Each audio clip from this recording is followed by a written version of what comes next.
Hello, in today's video I'm going to be talking about women and domestic labour as seen in the film Too Close for Christmas. I will be talking about this movie quite a lot, so there will be spoilers. If you want to go and watch it first, be my guest and come back. In this popular Christmas movie, Hayley decides to spend Christmas with her sister Amy at Amy's husband's, Tim's, family's house. They're the Barnetts, and the Barnetts are the mother Judy, the father Penn, and Tim and Paul are the sons. Hayley met them at Amy and Tim's wedding, and Paul Barnett decided for some reason to give her unasked for commentary on her relationship and why it wasn't going to last. She turns up at the Barnett's place thinking that Paul isn't going to be there, but he is. And Hayley's concerns and feelings about Paul are brushed off and minimised. Hayley is also made to feel like crap and like an outsider when she doesn't eat all her dinner. You haven't really touched. Oh no, I'm good. Everything was so delicious. I just ate too much granola on the way up here. It creates this sort of running joke throughout the film where her eating habits are commented on. She is a grown adult woman who is capable of deciding what she wants to eat and when, but she's put down and belittled. Paul even teases her about her family Christmas tradition of having roasted chestnuts because it seems twee. Really? You get this excited about nuts? They say she's fussy, that she should just try new things, that she should get out of her comfort zone. They don't accept her as she is, and they put down her childhood traditions. The matriarch of the Barnetts, Judy, she's the glue that holds the family together. She's lavishly decorated the house, she's made a beautiful roast dinner on Hayley's arrival, and she's created an opportunity for them to make crafts for each other as a sort of secret Santa gifting moment. She has already done so much labour to make Christmas special. She's even put a giant Christmas calendar on the wall so everybody knows the plans and expectations. She's planned it, and she's also organised everything the family will need to complete these activities. Hayley is actually really surprised because she came here thinking she was going to get a break from her busy job. But the family all push her to join in because Judy expects it. Ironically, when Hayley sees Judy's master list of tasks, which goes beyond the Christmas calendar, everyone sort of rolls their eyes and laughs at it. It's as if Hayley, who is an outsider, must be part of the group or must want to be part of the in-group, while the family themselves are sort of reluctantly in the group as well. Judy's work is seen as frivolous and sentimental. That's what makes the holidays special. Otherwise, it's just a lot of stuff we do. That's right, Mama. Right? Yeah. You know I love it. Yeah. Her efforts in creating family memories and traditions are unappreciated. Paul says he just doesn't get emotional about sentimental things. He just participates in Christmas to satisfy his mother, rather than realizing that these Christmas traditions bring them together as a family and create a united front. It's such a strong family that their norms are so taken for granted that they don't even realize what they're asking Hayley to do and how much they're asking her to change her own expectations of her holidays in order to fit into those norms. These norms all come about because of Judy's labour over the years, and Paul doesn't even realise that he fits into them and benefits from them.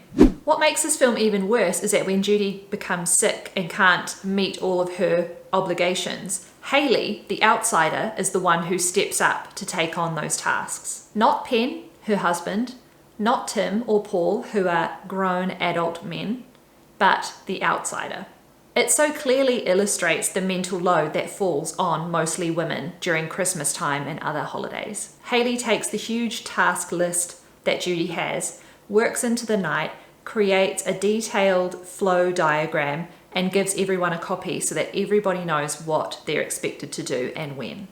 Hayley becomes the manager of the tasks, delegating and checking in with everyone to see where they're at and what they need help with. She does it to make sure that Christmas lives up to Judy's standards. In one scene, Hayley and Paul go to buy a Christmas tree. Hayley picks one that is lush and symmetrical, and Paul teases her and picks one that is spindly and barely alive. This has got to be it. Oh, no. What? Why? You can't just veto every tree I pick. It has no personality. What's frustrating about this is that Hayley has a lot of work to do. She wants to meet Judy's expectations, but Paul thinks it's funny or even cutesy to try and make this task harder or longer. He doesn't help, he doesn't allow her to take charge, even though he didn't step up when he had the chance, and shows her that even though she's the one managing things, he has the final say. They're interrupted by Paul's ex and her mother, who is organising a fundraising gala. It's not going well, so Paul tells her that Hayley can help. He is so oblivious to the time and energy that Hayley is already putting into managing the Barnett Christmas that he doesn't even blink when offering her services. He has no awareness of Hayley's needs or her desire to spend a holiday relaxing with her sister. It's as if her time is infinite and she doesn't need a rest. Of course, Hayley manages to make everything work out perfectly because she is a capable professional, but probably also because she's a woman who's used to managing the workload of the holidays.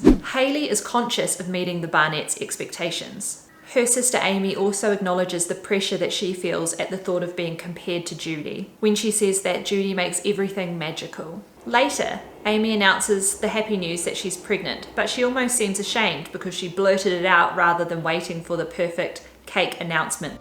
It's not your perfect. Oh, I know it might not be how you planned telling us. As if the way the news itself is shared needs to be done with a magical touch too. These women are well versed in the patriarchal culture that says that women are responsible for emotions, for care work, and for domestic labour. It mocks them because these things are seen as sentimental and unimportant, while simultaneously berating them if they don't complete these tasks to a high standard.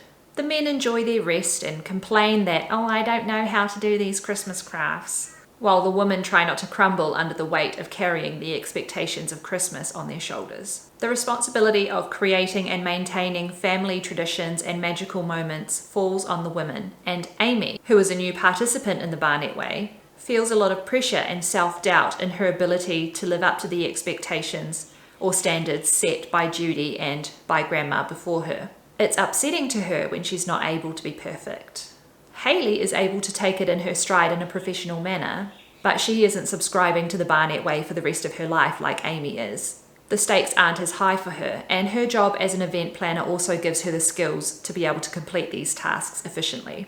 The men don't volunteer to help much, but they all participate in the eating and the atmosphere made for them, while also thinking it's frivolous and laughing at it. They claim they don't get emotional or aren't sentimental, yet they enjoy all the benefits of family culture and challenge outsiders when they don't conform or act in unexpected ways. Hayley is forced to change and adapt. The men do not change or adapt. They also have the power to veto options that they don't like and the ability to come and go as they please. Their participation is optional. This movie is terrible, but I am glad I watched it because it makes patriarchal conditioning so clear and obvious. And Hayley is a perfect example of the good girl who just accepts it and gets on with it. She has a stressful job and rarely takes a break, but when faced with spending her holiday with a man who disregarded her relationship boundaries, taking on the whole execution and planning of the family holiday as well as that for the town gala, she smiles, she learns some lessons and makes Christmas perfect for everyone but herself. Of course, in this movie, her reward is that Paul, who is rude and crass, picks her to be his partner, even though he has serious commitment issues and has treated her badly in the past. But that's okay because he promises her a lifetime of carrying the mental load and the domestic tasks for the family. I mean, who wouldn't fall in love with that? If you enjoyed this video, please subscribe and I'll see you in the next one. Bye!